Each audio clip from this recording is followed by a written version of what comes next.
Your story is waiting for you today. Your story has something new to say.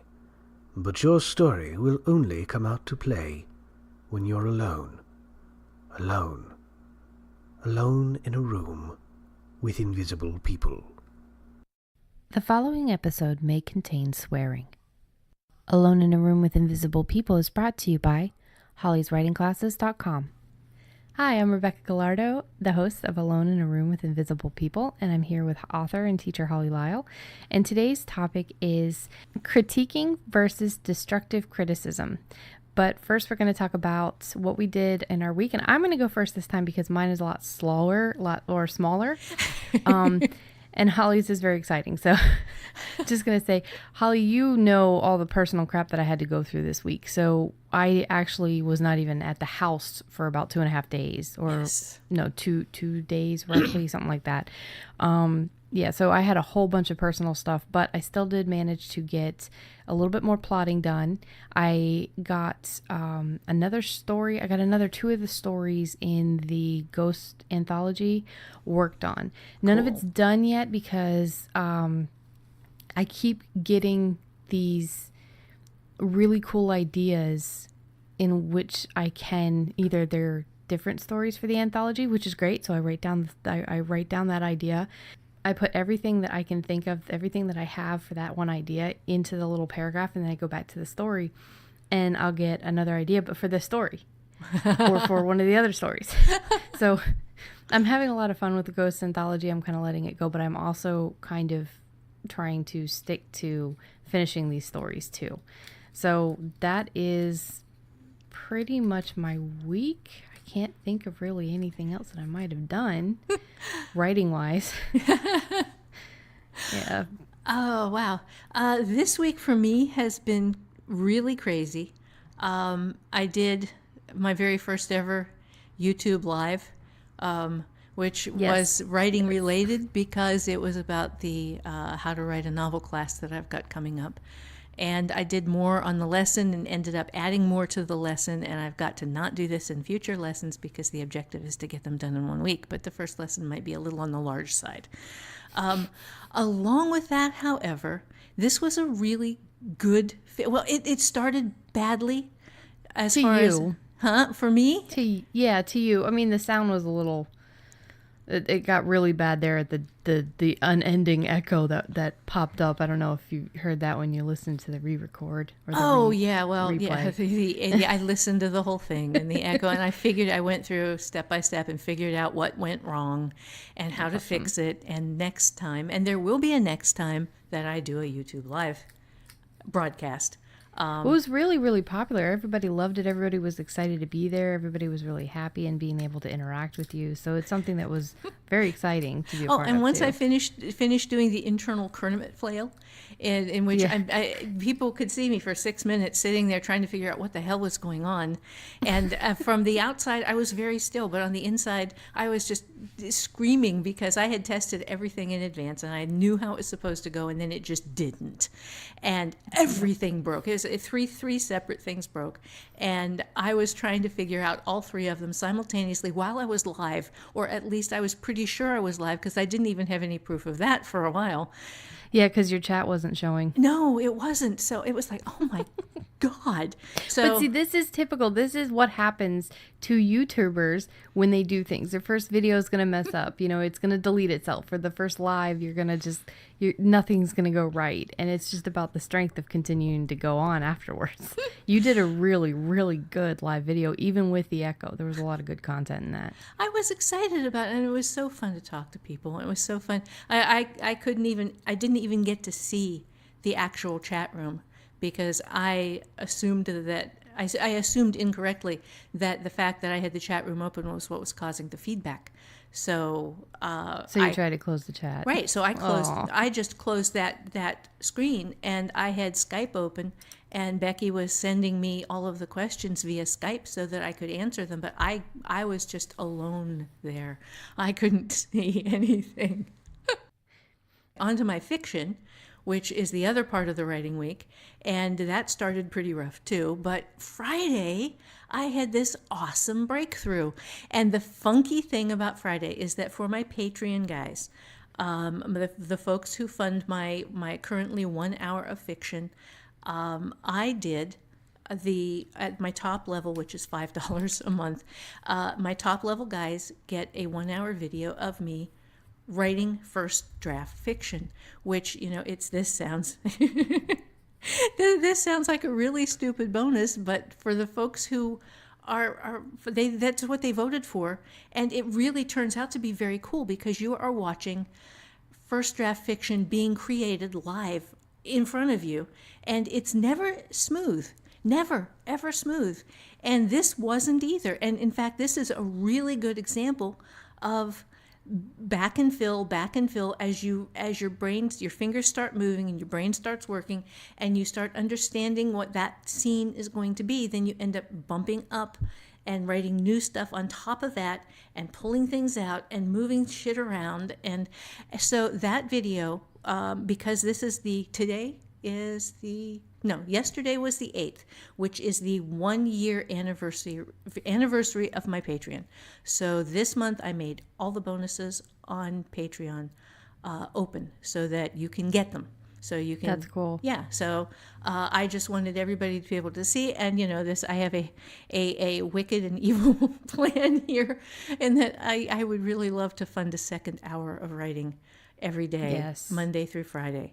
And if I can get some extra folks in there to fund me at, any of the 3 levels, $1, $2, or $5, that would be awesome. I love the fact that you had the video this Patreon one was one of the ones when you were actually in the flow. Oh my God. And people can still see that it's not perfect, that there's no... That flow doesn't mean you just sit down and the words come out perfect and you just write the entire time. You still have to, like you said, go back and stuff. Because I watched some of what you were doing. I'm like, yeah, I do that. Yeah. People who don't write, readers think, oh, well, they sit down and this story just pours out of their fingertips. And, well, words pour out of your fingertips, and some of them are stupid, and some of them have to be cut, and some of them are the right idea but in the wrong place. And this shows that, so for readers and writers alike, I thought this would be interesting, that, you could. So that was why I offered it as a bonus. And I think that's why people took it as a bonus, because it's really reassuring to see that somebody who's been doing this for so many years still backs and fills and mutters. Yeah. In the shower this morning, I figured I have my best ideas in the shower. I was sitting there and the water's pouring on your head, and all of a sudden this little voice says, ooh, you know that Melly and Shay have to have this fight over the owner. And today I figured out how Melly gives Shay the smackdown on it's the owner or me. And I am so thrilled about this scene because it is going to be so fun to write.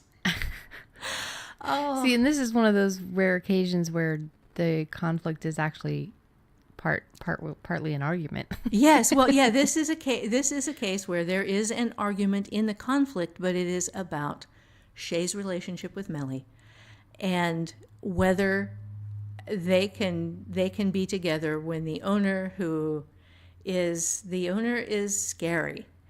And as long as the owner is in the picture, Melly Melly wants out. So wow. Yeah. So, and there is a big price to be paid either way that Shay decides. So no kidding. Yeah, I'm so excited about this. I am just. So anyway, that was my writing week, and I hope you guys all had good writing weeks or good reading weeks.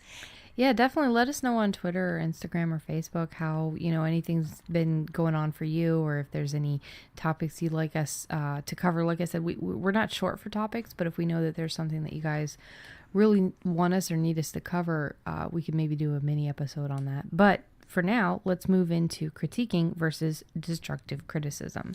So this is something that was really, really important. And this one, I suggested the first topic for our podcast, The Inner Critic, but this one was a big one that I wanted to do as well, because it definitely goes with the inner critic. It's something that is going to feed or, tame your inner critic, learning how to deal with criticism in a destructive tone or a critique. So, Holly, why don't we talk first mainly about what destructive criticism is, because this is a huge topic. This is, and people really don't understand.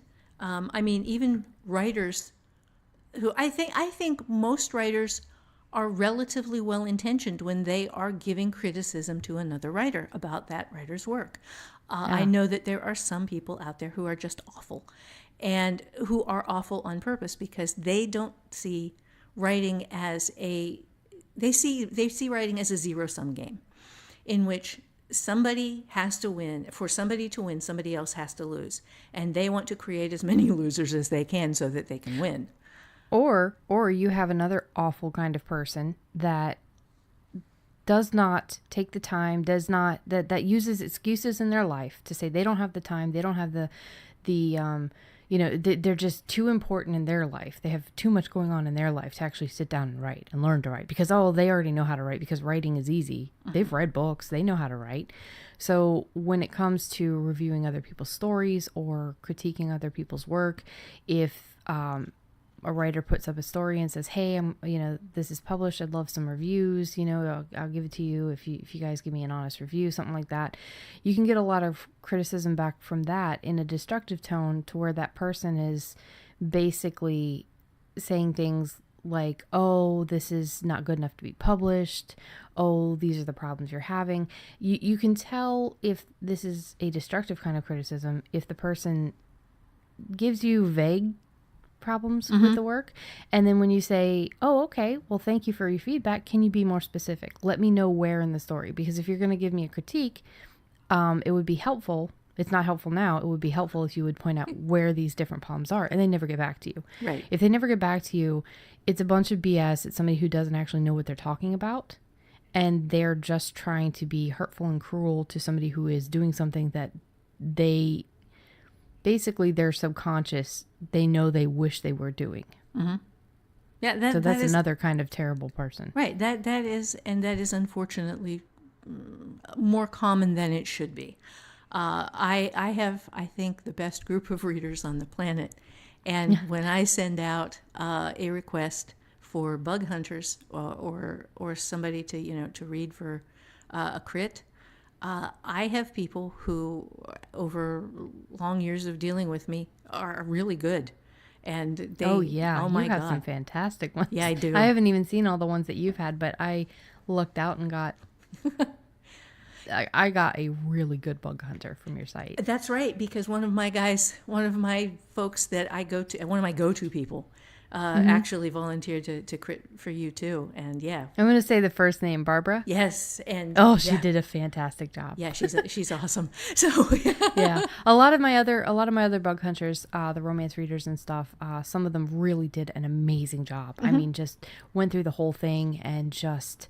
It was incredible. I was really, really impressed. Some of them, they didn't know what they were doing necessarily, so they pointed out a couple of things, and they actually tended to point out the stuff that the other bug hunters didn't, which was really cool. Right. So, yeah, you cultivate that community, though. Right. Well, I always have, I make it a point to always have a couple of new people in a bug hunt, and then my experienced go-to people in the bug hunt, because you always want to bring in fresh eyes, people who haven't done this before, to give them a chance, first off, to reward them for hanging out with you. If it is a reward for them, because what they're doing is reading revised but buggy fiction, yeah, that's where it's got typos and spellos, and Matt does content editing, and he has already done the content editing. I've already done the revision, but now at the point where I'm willing to let people see it, it still has all of the blind stuff, the things where I cannot see my own mistakes, where you just get so familiar with the words that you don't see where you've got spellos and typos and missing words, and it just disappears. There's So- also that weird thing in your brain that and there's a ton of memes on Facebook that pop up, and they'll have a sentence, and then when you read the second one, the second sentence says, I bet you read that first sentence the wrong way. So it's because they'll switch two words, or they'll switch the spelling on something, and they prove to you that you can't see that until they say you read that wrong. And then you go and read it again. You're like, well, shit. Yes. And So that's another thing with this. It's not just writer brain, it's human brain. And it helps when there's other people that go through and they're looking specifically for these kind of errors. Right. So that's what, when you are sending out your manuscript and you are tender, and the newer you are at this, the more tender you're going to be. And unfortunately, the newer you are to this, the less likely you are to be able to get good critiques from people who do this. You're also more naive and you don't know what a good critique is. Yes, you are also much more vulnerable to people's opinions. So, with that said, the first key, the first absolutely essential thing that you have to look at as someone who is receiving a crit from someone else is the person being objective, or is the person offering you a personal opinion? And it's tough to know the difference when you are just getting started. And we both have some horror stories about this.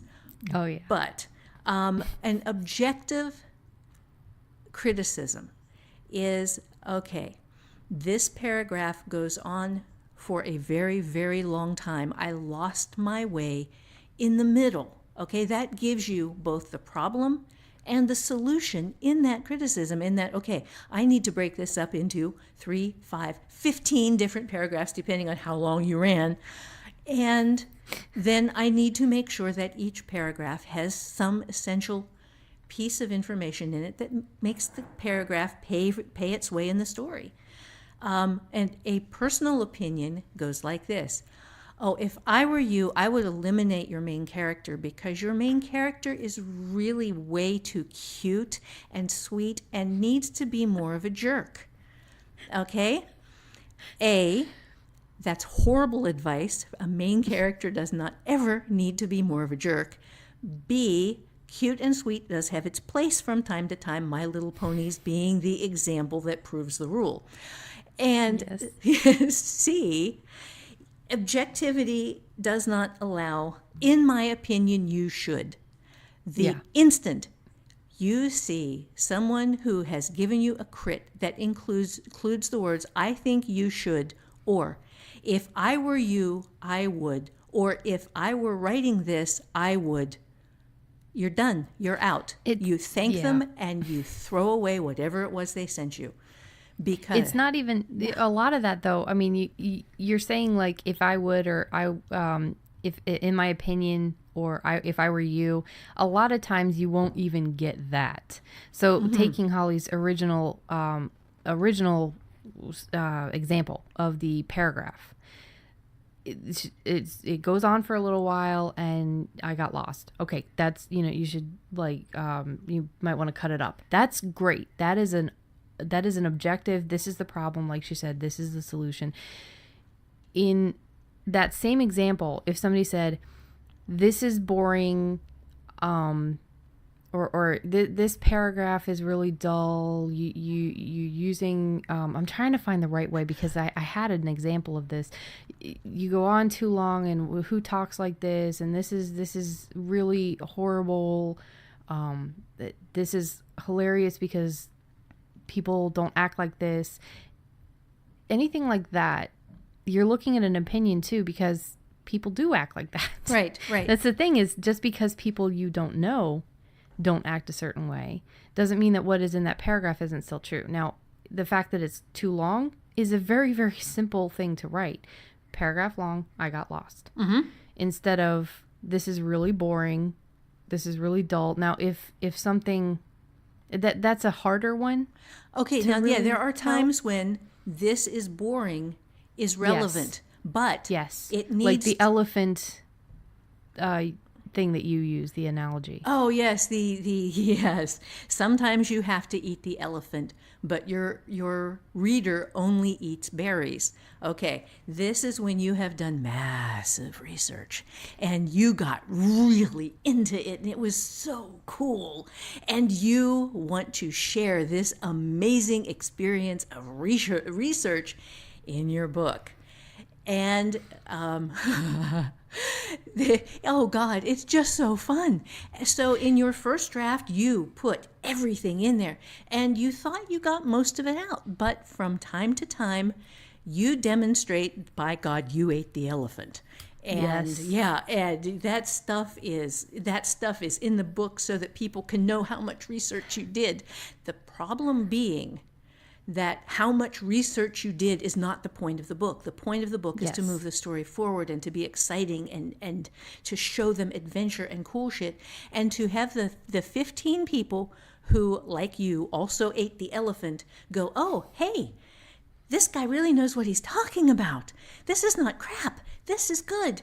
And for everybody else to go, oh, hey, this person really understands how exciting this stuff is. This is good.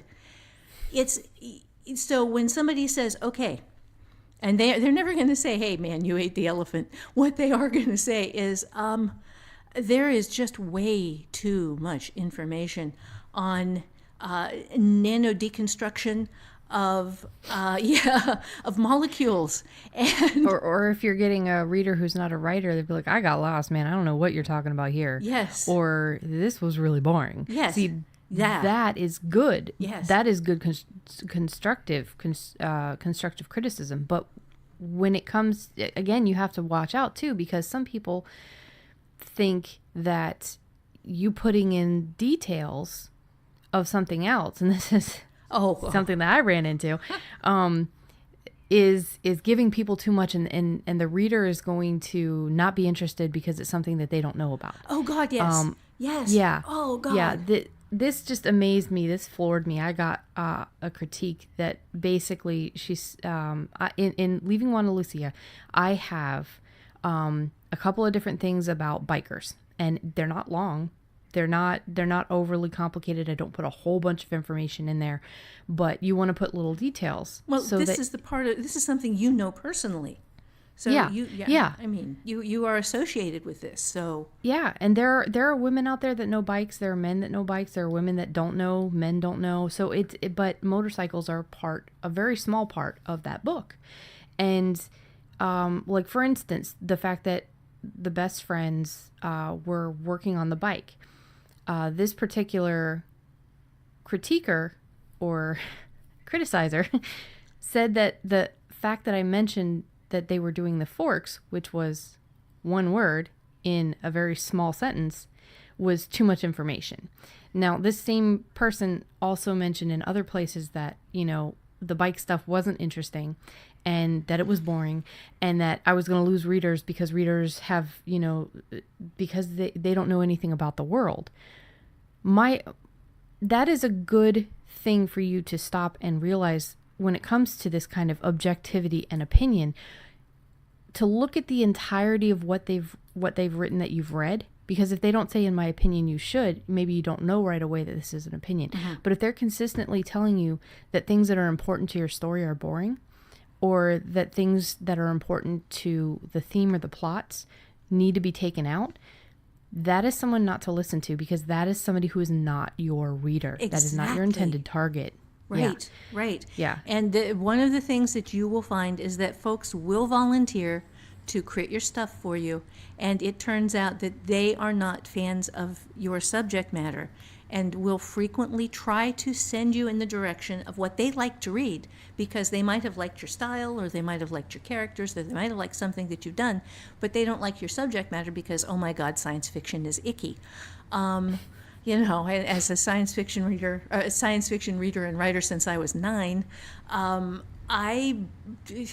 This is an alien perspective to me, but I understand that it's valid. There are just some folks who don't like science fiction, and that's fine. It's just I get that being a romance writer, it's the exact same thing. Yes. Romance and erotica, people are constantly telling me, why don't you write something good? Why don't you write something serious? Why don't you actually write something that makes a difference or is important? And it's like, holy motherfuck, dude.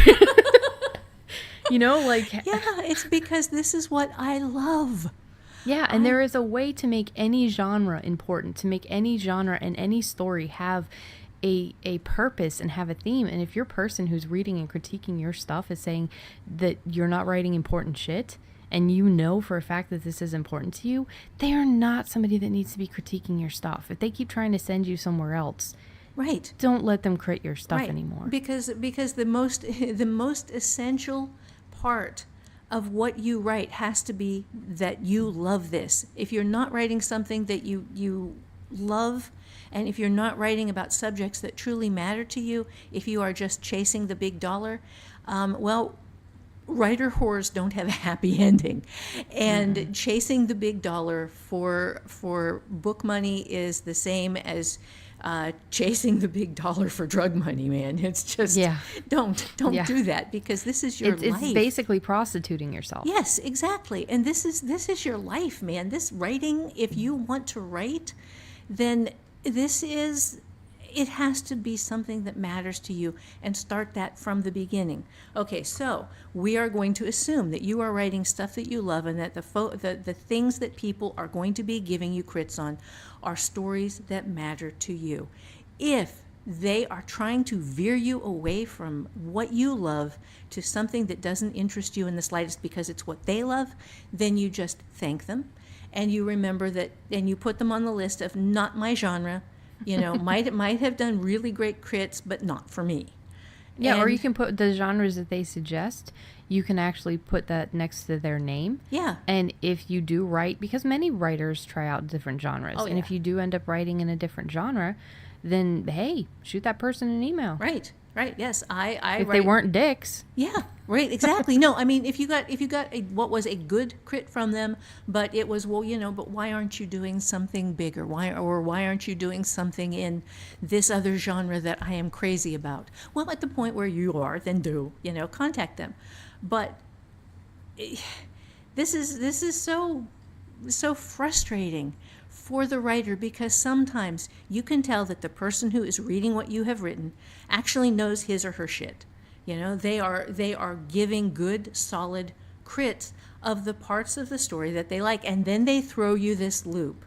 But, I don't understand why this character is in the book. Well, that character's in the book because that character is the main character, and the fact that you don't like him is a problem for me, but it only is a problem for me in the fact that I know where this story is going and you don't, and I can't and won't pull this character out, because this character has a magnificent transition in the next story and becomes someone that people will love.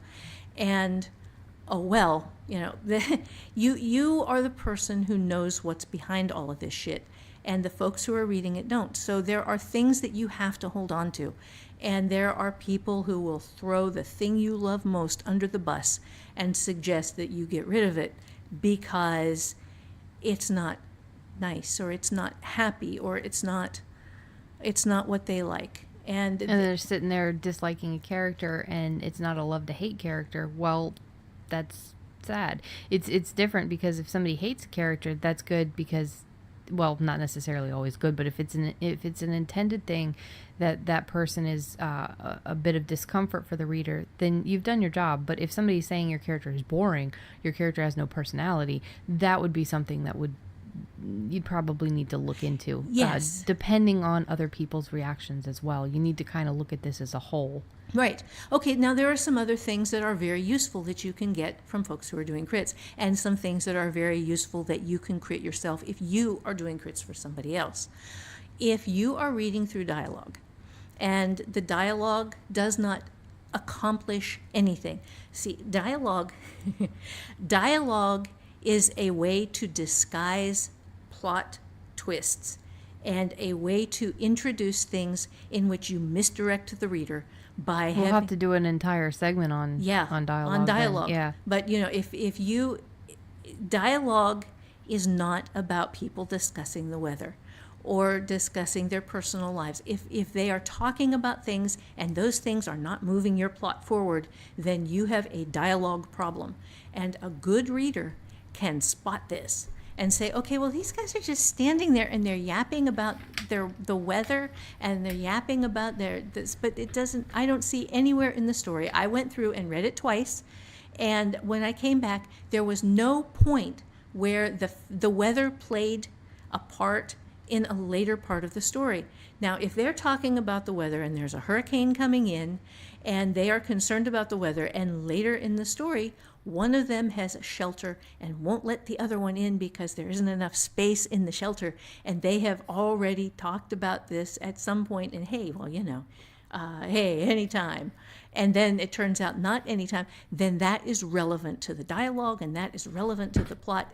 But if you're just having people arguing and the argument does not move the story forward and give a vital conflict later in the story, you're doing it wrong, and somebody is going to tell you this, and you need to listen when they tell you. Right. So if the dialogue doesn't mean anything, that's a big thing, and you have to listen. And again, you just have to make sure that the person telling you, well, I'm not interested. Basically, if I'm not, if they're saying I'm not interested in this, but it's been good critiques so far, then maybe pay attention to that. But if it's I'm not interested in this and everything else has been negative, then that dialogue just isn't speaking to them, because nothing is going to speak to them. Right. Well, there are some objective ways of looking at your dialogue, and there are some objective ways of a person who's doing a crit looking at the dialogue, and you'll get different qualities of answers from people who have done it before versus people who haven't. And folks who haven't done it before will frequently say, okay, well, the dialogue felt boring. I don't know why. The objective, experienced person doing the crit is going to say, okay, this dialogue does not actually pertain to anything later in the story. It is not a hint of something that's coming later. And both of those are valid. You just have to know what to dig for. Whereas, oh my God, they keep talking about motorcycles. I'm sorry. I shouldn't do voices. I know this, but you do them quite often. I do. And people keep giving me looks. Not me. I'm good. Yeah, well, you're used to I grew up with this. Yes. But yeah, if somebody is whining and complaining about the topics in your book or the subjects that people are talking about, but you know that they are moving the story forward.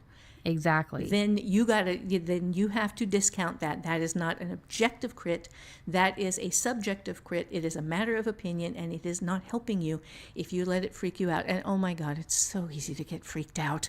I've been doing this for years, and there are some times when I'll have somebody who comes in who is genuinely good at giving a crit, who rips apart stuff that was essential in the story, and it's like, okay, is this really a problem? And then there are people who will rip apart stuff that is essential and be right, and then rip apart stuff in the story that is essential and they'll be wrong. And you have to go through and point by point say, okay, why is this in my story? Is the person who gave me this crit being objective? Is the crit valid for what I am trying to accomplish? And those three things are and you're going to have to write those down, because I didn't memorize them and I don't have them down in my show notes, so they're not going to be at the end. So if that's important, roll back and write that down, because I create different show notes based on what we talk about too. In some of the longer, more in-depth things like this, I'll even go over what we went over. Oh, cool. And I'll put some notes in there. But really, anybody that is interested in a lot of this should be taking notes, because we don't do transcriptions. Yeah. Right. So, yeah, no, that costs money, and we're doing this free. Yeah, everything's free right now. So yeah. Okay. If I win the lottery, I'll pay for upgrades. So that was point one, which was point one. Opinion versus objectivity. Let's move on to point two, because we're running here, man. Yeah, we're good. This is what the writer did versus what you would do. And this is from whether you're giving a crit, what you would do if you were the writer is utterly irrelevant. It matters to no one, especially not to the person who's writing the story. And I know we touched on this earlier, but one of the most devastating things a writer can receive is, oh, well, this is awful. If I were you, I would do these 50 different things that totally destroy the book you just wrote. Yep. And you, especially if you're new. Oh God. Especially if you don't know what to look for with a critique, or what to look for, or if you're new, or even if you're somewhat experienced and you don't have somebody who is way more experienced that is on your side that can look at this and say, no, this is shit, ignore this. Because if you don't, like, if I didn't have you, I know that it would have taken me a long time to kind of figure out. Yeah. That's seriously, we all get them. But it's just... Yeah, and that made me feel a lot better. And you looking at the whole, looking at what she had written, just the first 2 pages, and it was like, no. Then, and literally, it was almost entirely what I would have done different than you, because I don't like what you wrote, and this isn't my genre, so I would change everything. Yeah. And I'm writing a romance, and I'm sorry, the male love interest is a guy. I'm sorry he's a guy. I'm sorry that apparently bothers you. And it's like these different things that you have to look at from a writer's perspective when you have the criticism coming in that is so hateful and absolutely negative. That is something that can just take out your entire self-esteem, because when I sent out the original revised version for you and Matt to look at, for Matt's content, and you just looked at it and you I just read it, yeah, for fun. You guys gave me such positive feedback because of my entire life. Basically all the crap that we've gone through and everything. I'm like, this can't be it. You know, I was so happy. I was so relieved. I was thinking, it doesn't matter what anybody else thinks. You know, the people with the most important opinions other than Tony, but he doesn't read, so he wouldn't have an opinion that mattered with this book.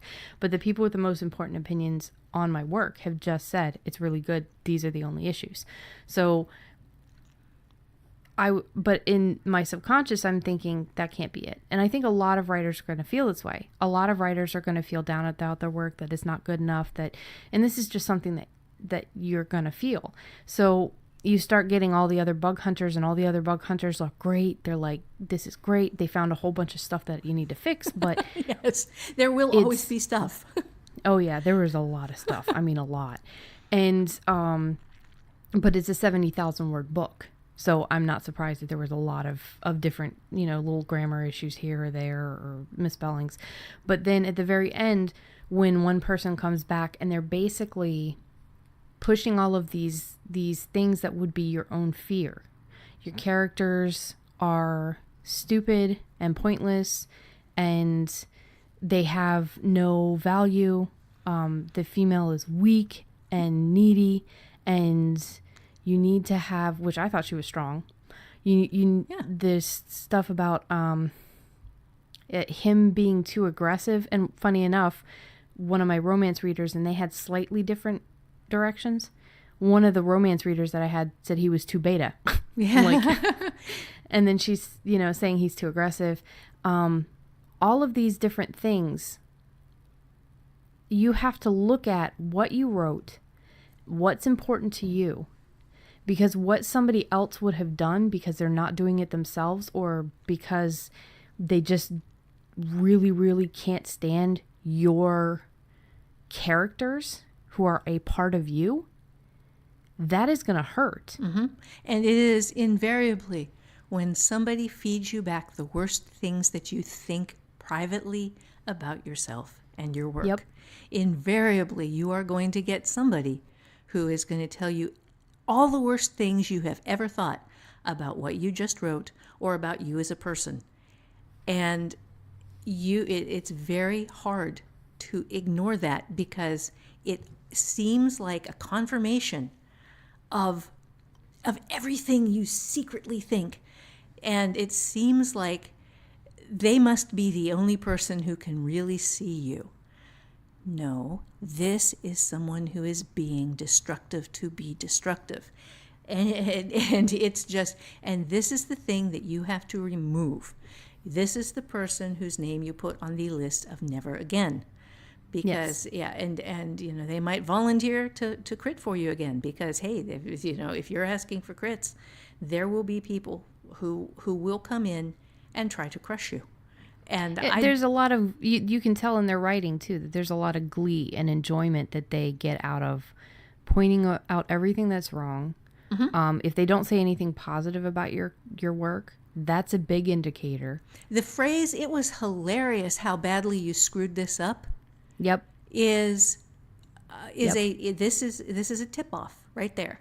That was one I had. LOL, look up the word, whatever the word was, and it was talking about how bad my writing was. Yeah. Anything like that. That is a person that is very bitter and resentful. Yeah. This is for a some piranha. reason in their own. Yeah. Yeah. This is something, and I don't know if she is intentionally, if this is a subconscious thing, or if she is consciously going after new writers and trying to turn them off to writing because she sees them as some sort of competition in the writing world or something. I don't know what her problem is, but she was very, very aggressive and gleefully tearing apart anything she could. She started off the entire crit with here's how you write. This is how you should write. Mm-hmm. And she gave me a whole bunch of notes on that. Anybody who does that does not have your work's best interest at heart and has no intention of helping you. Right. And it does not matter whether this person is a published writer or an unpublished mm-hmm. writer. There are simply some people who enjoy destroying things. And you have to be on the lookout for that as a writer. And if you are one of those people, you are listening to the wrong podcast. Go away. Yeah, go away. But if you're one of the writers that have gotten critiques like this, take it to the forums. Right. If you're listening to this podcast and you know Holly and you are on the site and you get crits like this, go to the forums, share them, talk to somebody. It will make you feel so much better. Yeah. Because these are not critiques. This is destructive criticism. This is exactly why we made this episode of this podcast. Right. Because you will get them. I am just telling you right now, if at the point where you are asking for crits, you will get some stuff that is destructive, and you need to not let it destroy you.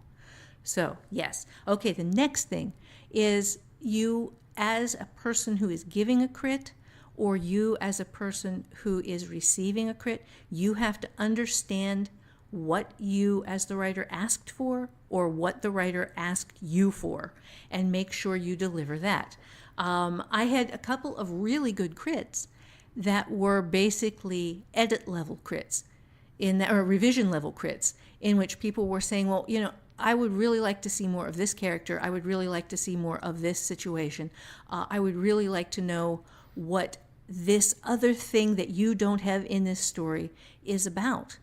And, first off, there are 5 previous books. This was four at that point, 4 previous books. This was the 5th book. There is a 6th book that I'm writing now. And at that point, there are some things that A, that you have already covered. B, there are some things that are not part of this story, but that are part of the Hunting the Corrigan's Blood and the Warpaint, the Cadence Drake stuff that you will cover, but not here. But then there are other things that, well, yes, this would have been great, but this isn't what I asked for. What I asked for was bug hunting. Show me where I've got typos because I don't see them. Show me where I've got spellos because I miss them. Show me where I have the same word twice in a row.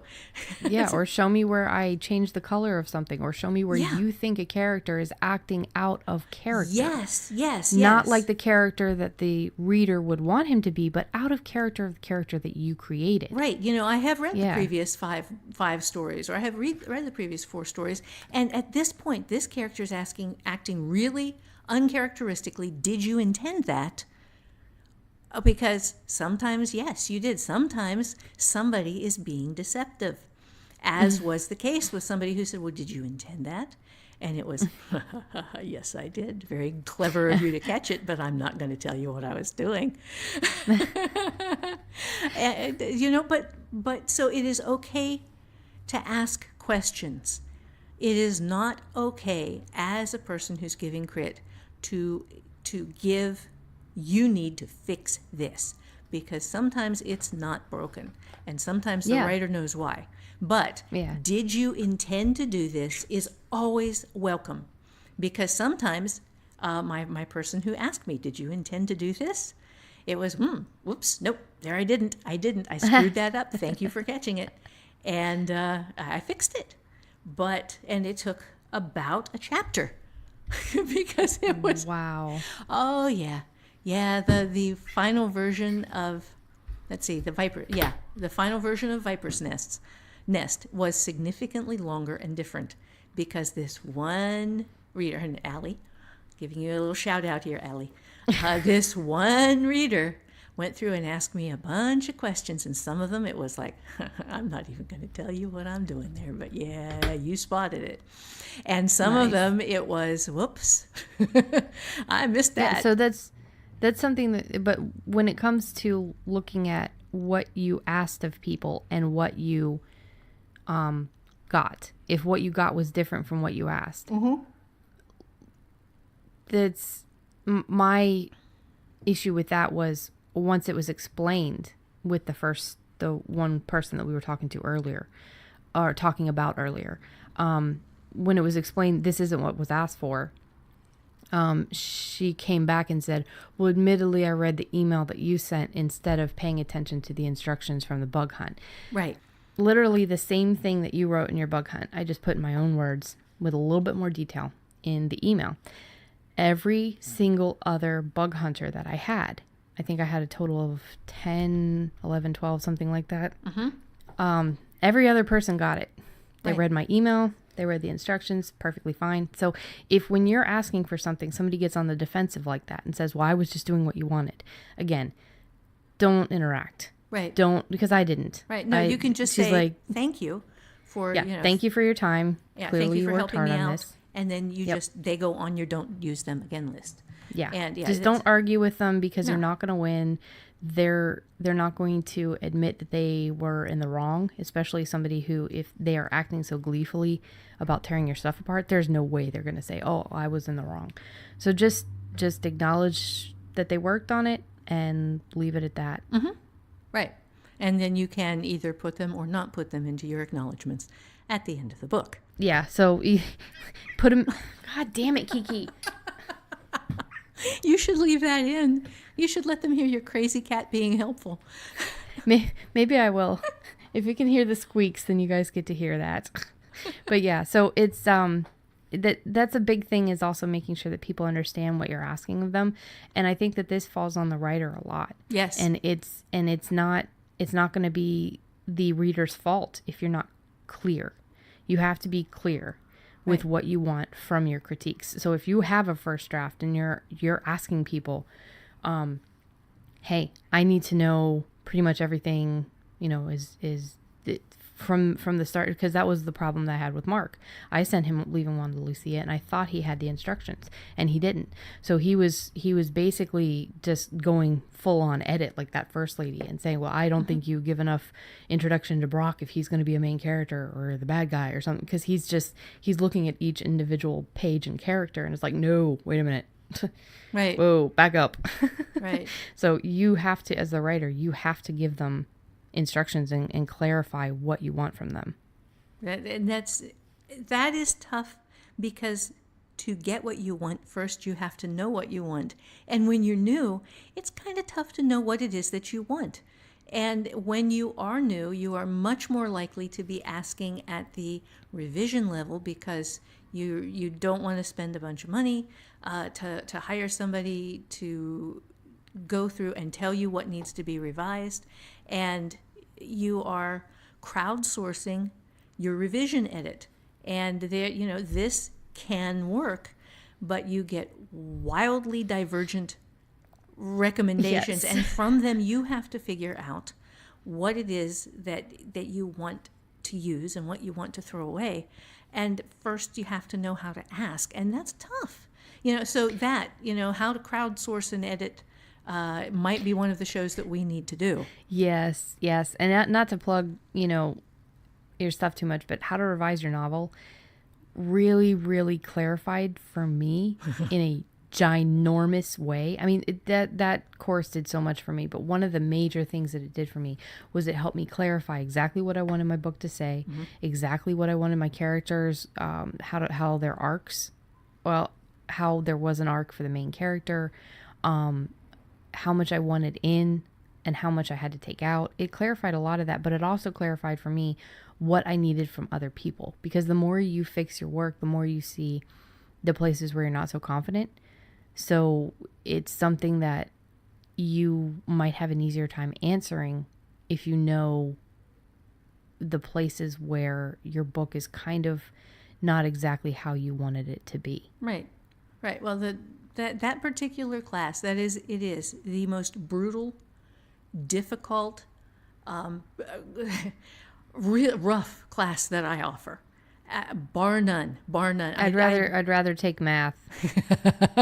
Yeah, me too. It was a lot of fun. It was very insightful. There was a whole lot to it. There was real honest magic almost in there that your brain, the magic of the brain. There was so much good in there, but it was so grueling and so difficult that I can't believe I actually finished it.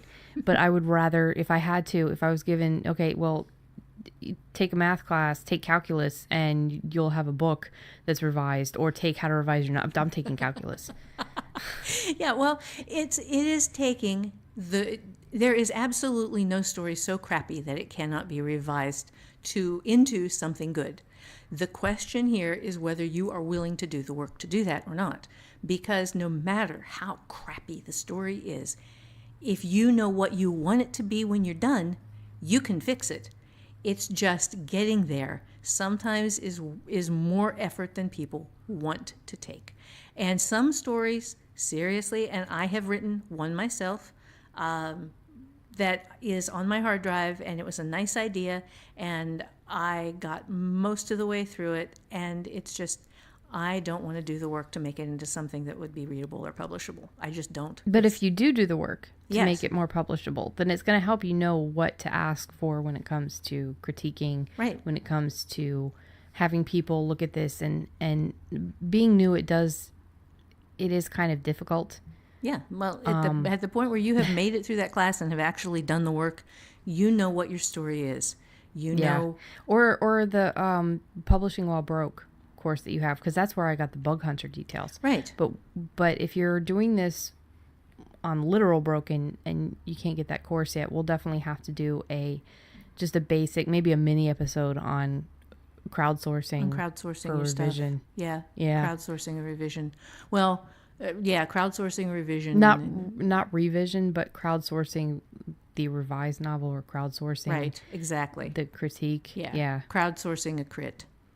Yeah. So if you want to, you can take us point by point, just to end on a happier note.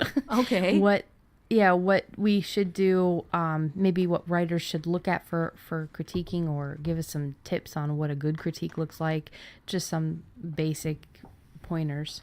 Okay, here are my tips for this. Is if you are giving a valid critique, and you can extrapolate from that, receiving a valid critique, which ones are valid, okay? Giving a valid critique assumes that you either know how to write well, or you know how to read observationally and objectively. Observationally means that you actually spot things like bugs in writing. You are not one of the people who can ignore misspelled words and typos and missing commas and quotation marks on the inside of the period rather than the outside if you're writing in the U.S. Ironically and literally always drive me nuts when they're in romance novels, because they never get them right. So that's okay. And objectively, we have discussed at detail prior to this. What is objective? It's not your opinion.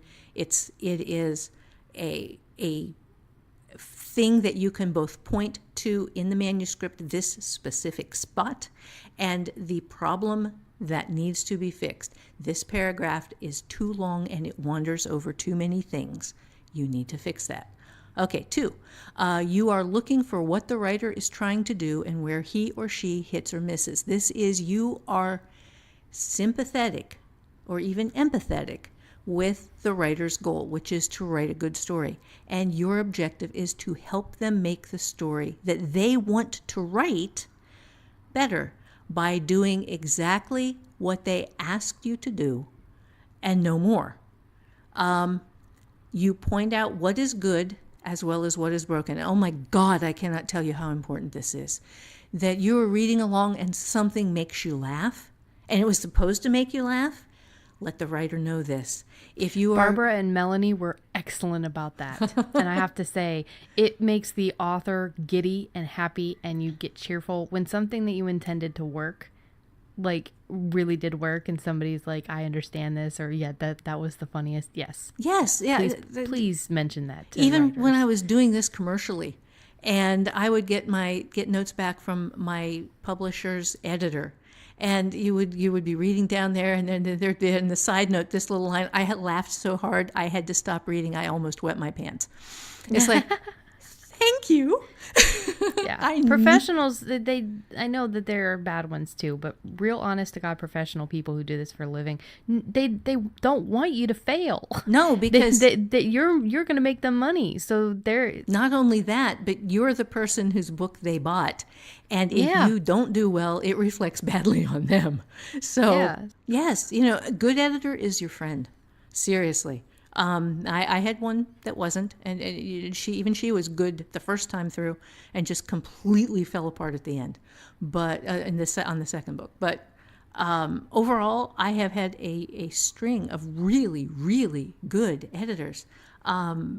Just Tony Weisskopf and Jim Bain and Betsy Mitchell, and just a number of people who were phenomenally good editors. And, that it's Claire Zion, just amazing. So they can make all the difference in doing that work too. They don't make it necessarily a chore to get through. Because I remember you with a good editor versus you with the editor from hell. And yes, who shall remain unnamed. Yes. Yes. I definitely remember the difference in you when you're doing the work too. So right. I mean, it's a collaborative effort at some stages. Right. Yeah, the one who started well and then just completely deteriorated in the second book removed my male main character and didn't bother to mention this. And the copy editor who went through afterwards said, "Isn't it a little late in the book to have the male main character show up in the middle?" And I went, little meltdown there. And went through and saw that she had in fact removed all of the scenes with the male main character from the very beginning of the book to the middle, at which point she suddenly realized that he couldn't come out. And he was the love interest. Why the hell would you remove the love interest from the first half of the book? And we'll have to do an entire episode a mini episode probably on learning how to take your stand, and when it's, because you did a blog entry post on this, and it's a very, very good blog. I'll see if I can put that in there in the show notes. Yes. But that one is very important, learning when the right time to fight for your work is. Yeah, you don't go to war, as you say. Exactly. Yeah, you don't go to war over commas, and you don't go to war over changing the spelling of gray, Grey, to gray, Gray. But if somebody removes your male main character, that's the hill you're willing to die on.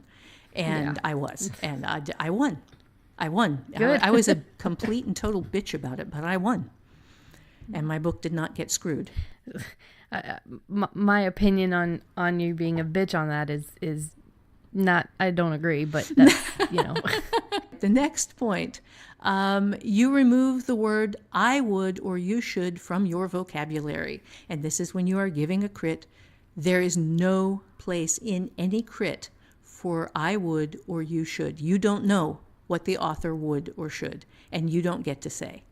And that's also implied. So if that is implied in the sentence that you're writing, and it's not written down, if you didn't write you should or I would, but it's implied, that counts too. Mm-hmm, it does. Okay. Number 5, you are the voice of a fellow sufferer. not the voice of God. And this is the understanding that as you are the person who is reading through this and trying to help the writer make it better, that you have ideas on what might help, but you do not know what will help. You just don't. Because as much as you think you understand what the writer is trying to achieve, if you're wrong, and it's very easy sometimes to be wrong, then what you are saying cannot come down from Mount Sinai on 2 stone tablets as a demand that the writer fix this, simply because, for like one of my best critiquers, one of my best people, made a suggestion on something that she was absolutely certain I needed to fix. And I didn't, because it was intentional, and she caught it. She just didn't know where I was going with it, and it is the key point in the next book. So no tablets from Mount Sinai, no demands that something be changed. Asking questions is always better than giving answers.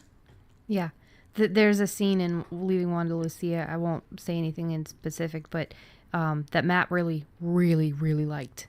And it was intentional. One of the characters' reactions, it was absolutely intentional, because I have been in a place in my life where I was so afraid for so long of all these different things. And when it came down to it, when something actually happened, I wasn't afraid. I was angry, I was frustrated, and I took action. And that is something that I intentionally put in the book, and it was an intentional choice in why this character acted a certain way, because that is my life experience. That is what I wanted the character to be, because I didn't want her to be this weaker version. I wanted her to be exactly who she was. And that scene moved 2 of my bug hunters as well. One of them complained, saying that it wasn't realistic. It might not be realistic for every single person. Absolutely. I 100% agree. There's this scene that you didn't enjoy from one of the Firefly episodes. Kaylee, she looked at, I think River killed a whole bunch of people, and she was looking at her like she was afraid of her. Mm-hmm. And Kaylee was a coward in the show. Yeah. You hated that, but I loved it, because I did, because you know what? Not everybody can be River. Not everybody can be Zoe. Right. Not every woman can be this strong person. Not every man can be Jane or Mal.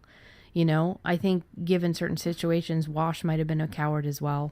So I loved that diversity in characters, and not every person is going to react in a way that you think they would. Right. So that's a big thing. Yeah, and there are, all of us pull from our own lives. And I occasionally take criticism from people that the women that I write are too strong.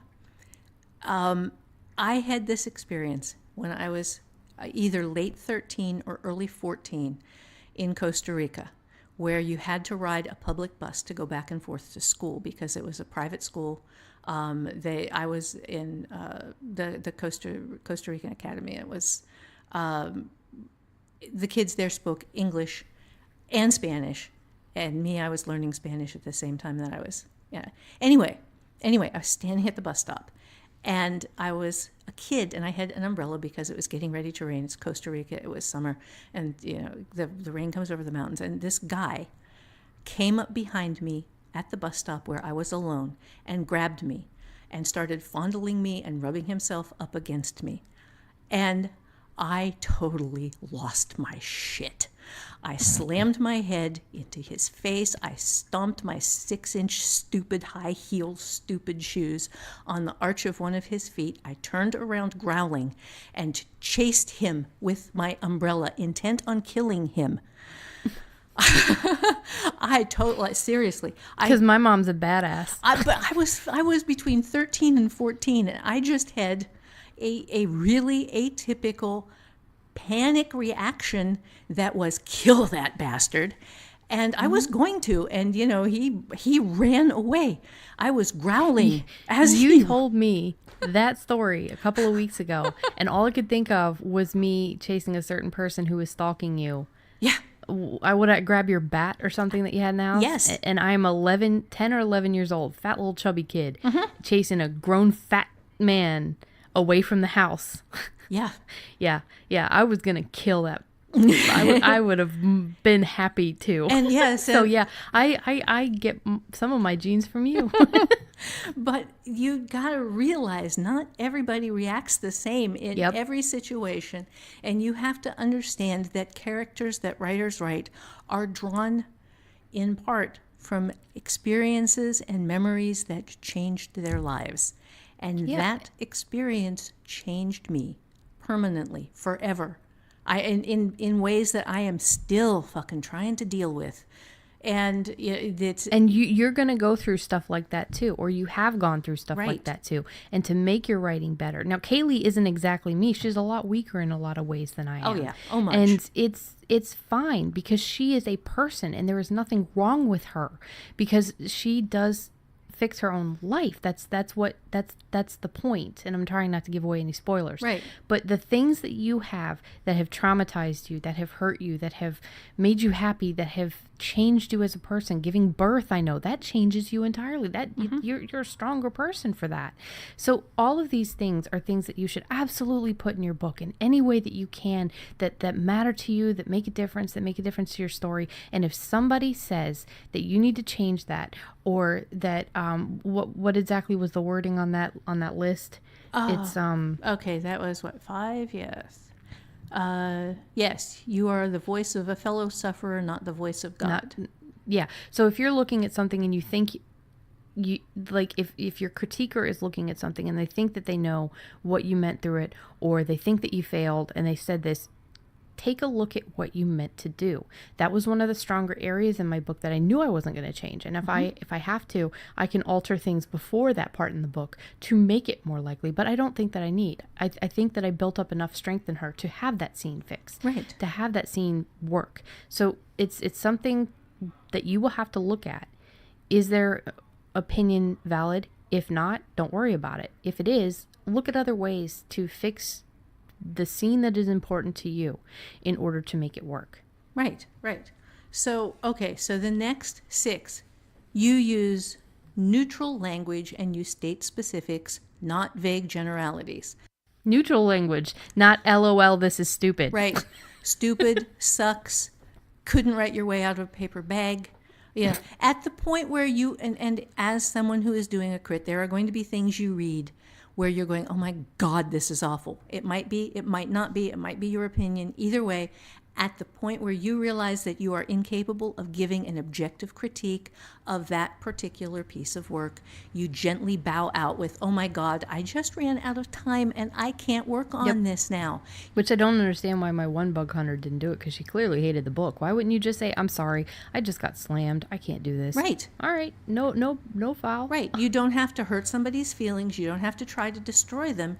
You just gently bow out with a plausible excuse. And for those of us who, the plausible excuse is frequently a true excuse, Yeah.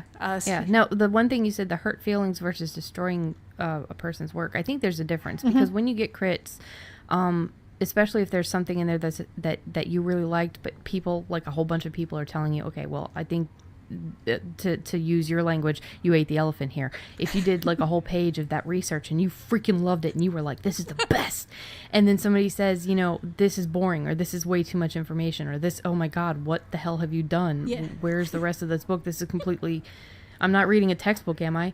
Those might hurt your feelings, or this character is kind of whiny. That might hurt your feelings.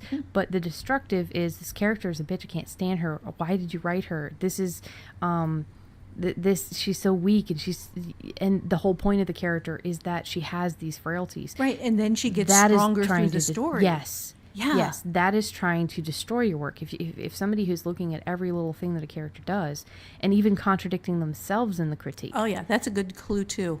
That someone, there was a, yes. So just remember that you're going to get hurt feelings because you're so tender and you're so absorbed with this work. And that doesn't change after 30 plus novels and God only knows how many short stories. You are still tender about the work because you wrote it. It's you. You love it. And a criticism of the work feels like a criticism of you. It just does. And when you told me that never goes away, it actually strangely made me feel better. No, you are on your 100th novel when you get nasty reviews and nasty crits. it's still going to hurt. It just does. Because because not everybody's your reader, and not everybody's going to like your stuff, no matter how well you wrote it or how much you published it. You're still going to get people to shit on you. Right.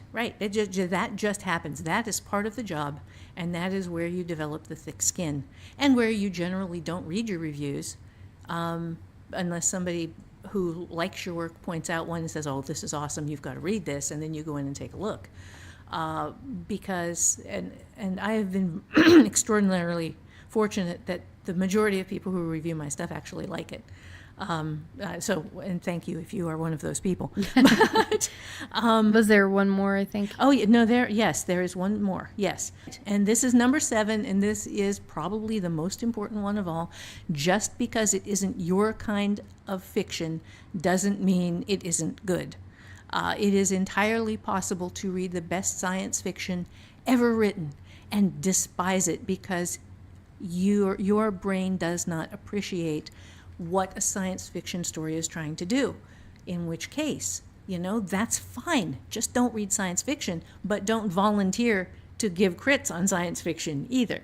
And if you are the writer, understand that people will sometimes, because they like you personally, volunteer to read your stuff, and then fail to realize that not all of your stuff is the stuff that they knew you wrote, like the suspense romance, and be horrified when they get into this semi-technical genetic engineering stuff that you're doing in the far future in settled space. Or if they only like fantasy and they see a sci-fi fantasy, right. Or if they only like sci-fi and they read your sci-fi fantasy, right? It's just they're. Yeah, I write in a bunch of different genres, and I am guaranteed to get some folks reading some of my stories that they're not going to like because I'm writing outside of the genre that they actually generally read me in. So, and my brain just works that way. My brain goes everywhere. Before we do the takeaway, do. We definitely, do. We are so mature. 35 and 58, right? 57. Almost 58. Oh my goodness, I can't believe I added an extra number there. That's all right. I don't care. I look at it as almost 60 at this point. So before we get to the takeaway, I just want to put a note. If you do get a critique that is very harsh and very cruel, throw it away. Right.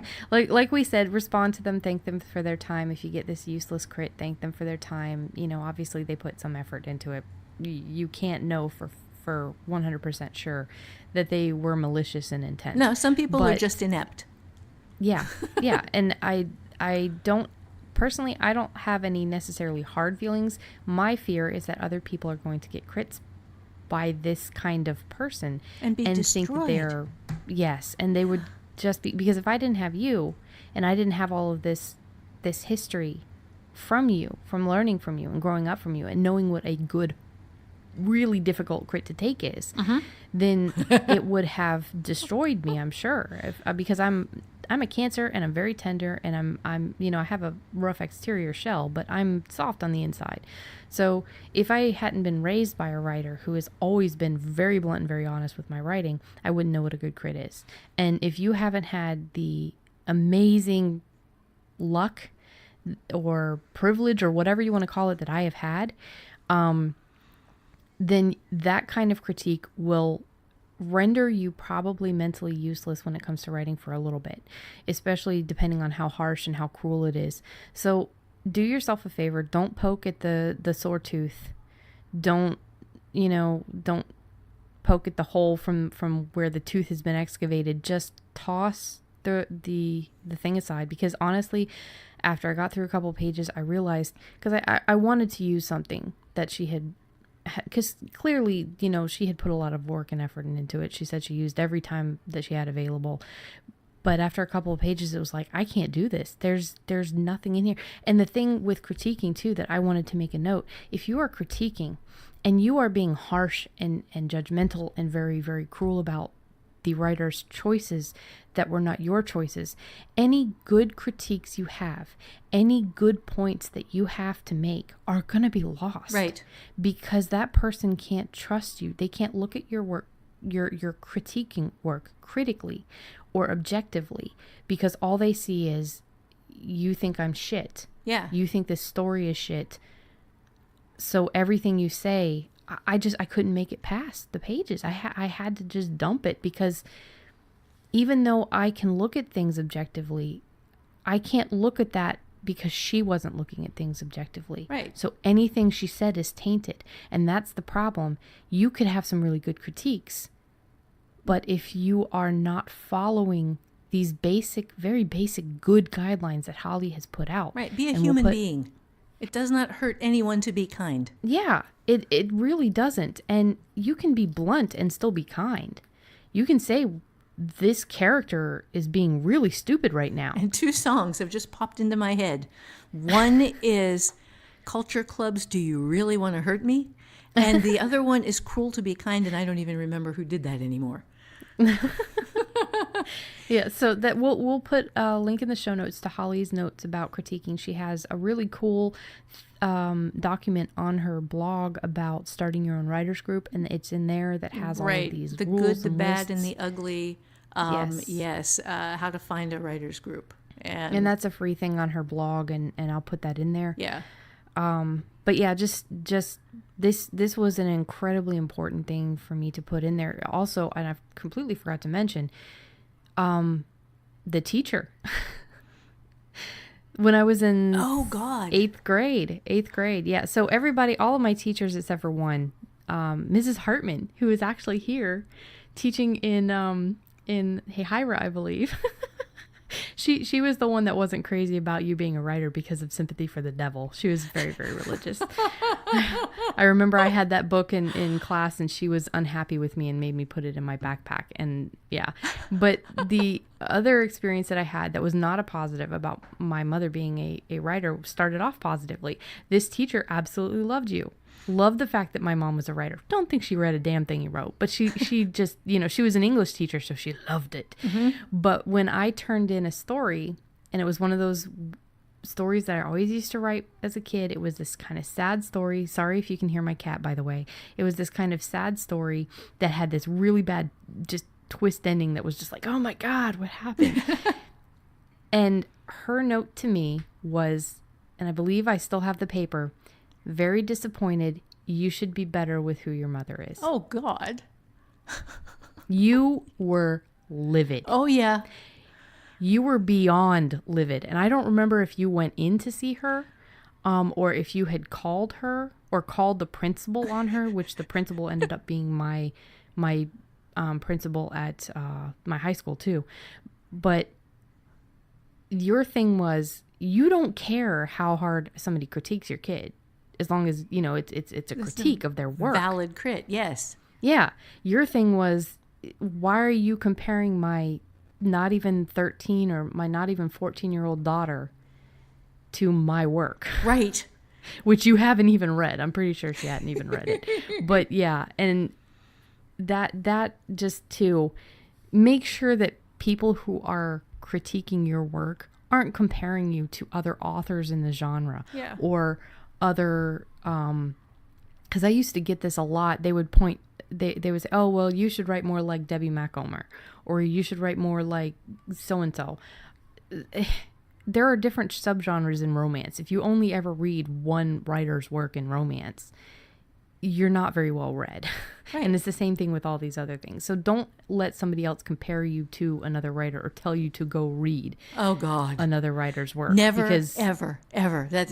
Oh, God, never. Never tell somebody, oh, my God, you need to read Stephen King and understand what Stephen King is doing, because you're not doing that. Or John Grisham, or, oh, God, anybody. Yes. Don't ever do that, ever. Oh, that's huge. It's okay to tell somebody, hey, I've just read this book. You know, I know you're a writer and I know you like this genre. What did you think about this book? Right. But don't when you're critiquing somebody's work say, you should really read Dean Koontz. You should really read Stephen King or John Saul or whoever. Just don't fucking do it. I'm sorry. Right. There's going to have a disclaimer on here about cursing anyway, but this is a huge thing. Yes, it is. This is big. It is because the job of the writer is to put your brain and your thoughts onto your work, and not to write something that is like something somebody else is doing, because that's what sells. The Yeah. soul, Or that's what they like. yeah, the soul of your work is you. And if you aren't writing you, you are writing soulless work. So don't do that. Okay. And Absolutely. yeah, on that note, Yeah. yeah. So what's our takeaway at this point, right? Yeah, well, our takeaway here is basically first, before you get involved in being a major critter, read more broadly, and read outside of your comfort zone. Because if you are going to read outside of, or if you are going to offer crits outside of the genre in which you usually read, you need to read the genre in which you are critting, even if you don't particularly like it. Now, what's the verses for that for a person taking critiques? Oh, for the person taking critiques, just understand that the people who are giving you crits may or may not read in the genre that you're writing, so you always take the crit with a grain of salt. Okay. Practice objective criticism on broader stories. This is when you are reading through a published book. Try and crit that. Try and see both what they did right and what they did wrong. And then pretend sending a crit to the author. Okay, this is what worked for me. This is what didn't. And that works for writers too. Yes, it does. Yes, this is if you want to. This is and another story here that we aren't going to get in today, but this is how I learned how to write. Was I read a bunch of romance novels and then went through with highlighter markers and marked out dialogue, conflict, characterization in different colors, and looked at percentages and did math and figured out how much of the book was this and how much was that, and looked at show versus tell. And the first book that I wrote that eventually almost sold was because of that, because I read broadly in that genre.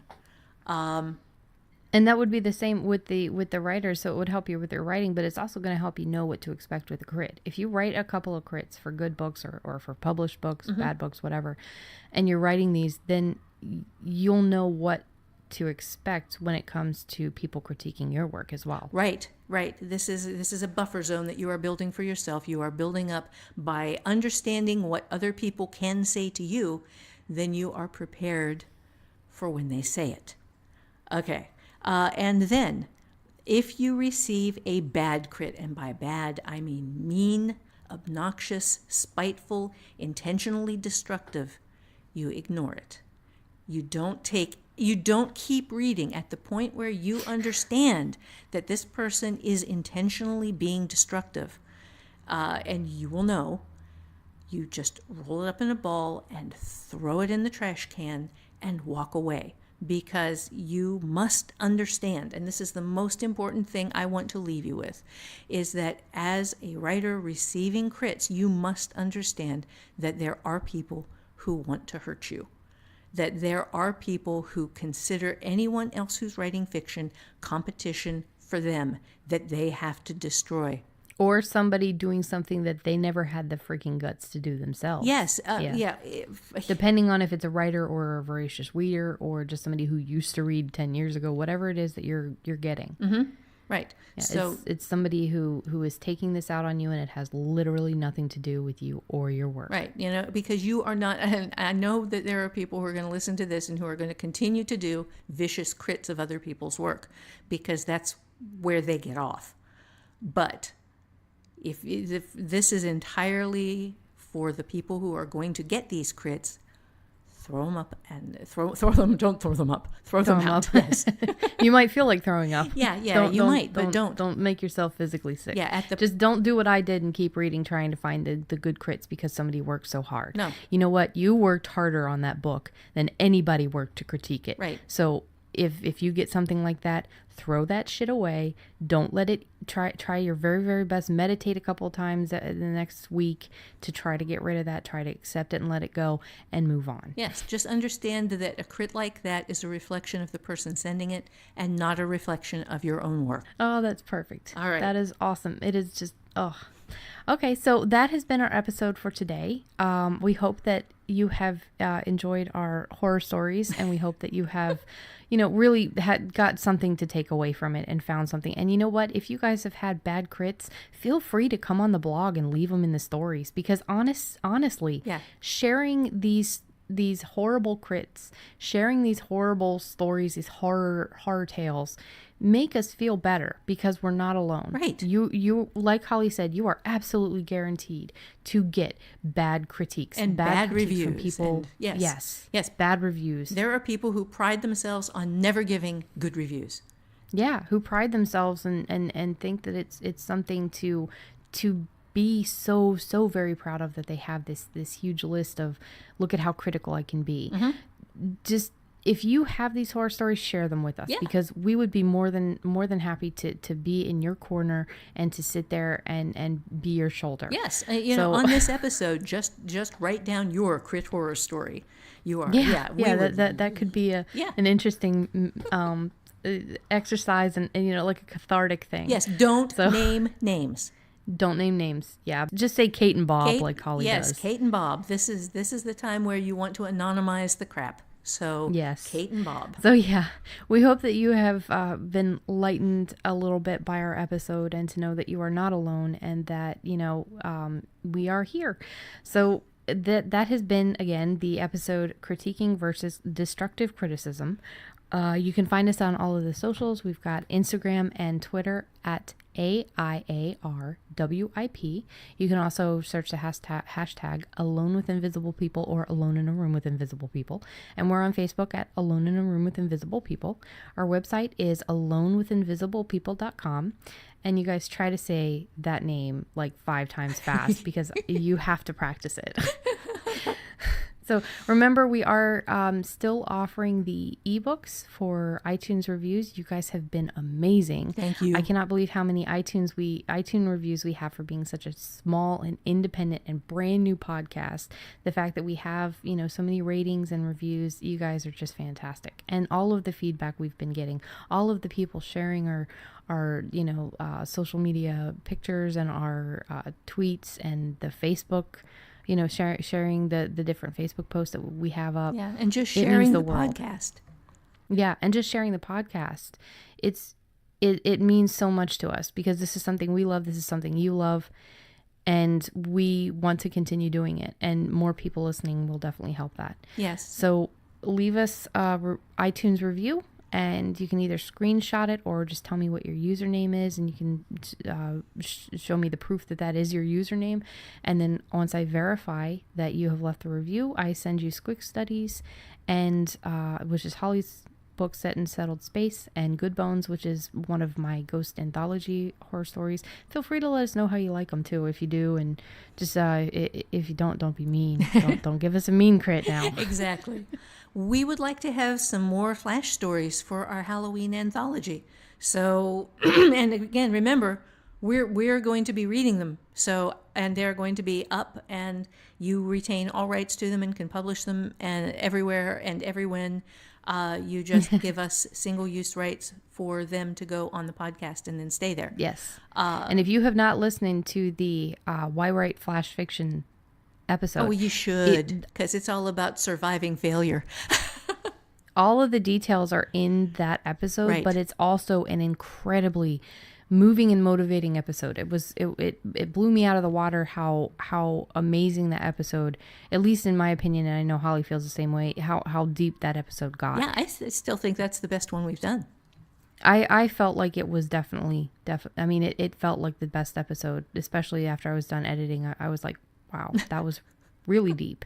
So if you haven't listened to it, just because it says flash fiction, ignore that. Just go in and listen to it, because it might change your mind like it did mine.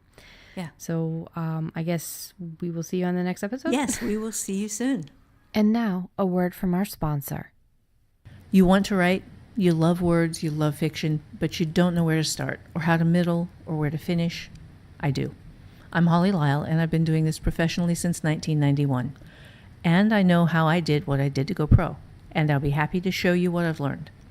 Start with my free 3-week flash fiction class at hollyswritingclasses.com.